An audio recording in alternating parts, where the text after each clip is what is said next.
Okay, I just got back from vacation and I read a ton of books, so I can finally make the video I've always wanted to do.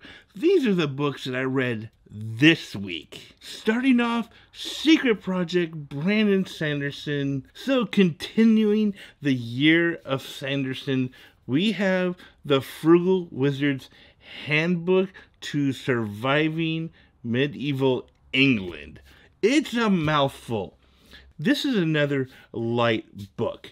And I think of most of these secret projects are going to be lighter books because Brandon Sanderson wrote these books for himself. He wrote them for his wife, his family. He wasn't writing them for a publisher, a deadline. He wasn't being pressured to write these books. He wrote them because he wanted to write them. And so he put more of himself into these books, and they are just humorous books, lighthearted, fun stories, if you will. Now, I enjoyed this book, but I didn't enjoy it as much as Tress. Tress was a fantastic story. This is a good story.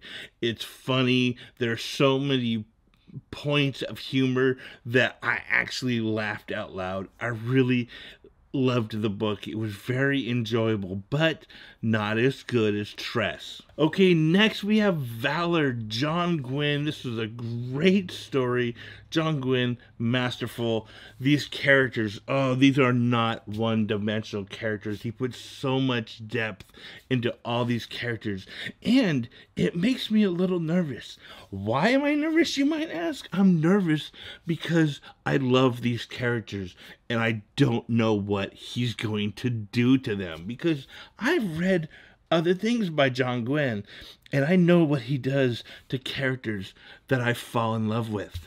And I just, I'm a little nervous. And next, I'm almost done with Legendborn. Oh, this is great. This is rekindled YA. I've always been a huge fan of YA, but this solidifies why I love it.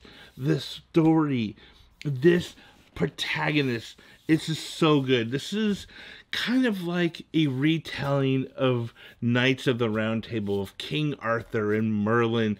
This is such a well thought out story, and it's so fun. I totally love this main character. If you haven't read Legendborn, what are you waiting for? Go read Legendborn.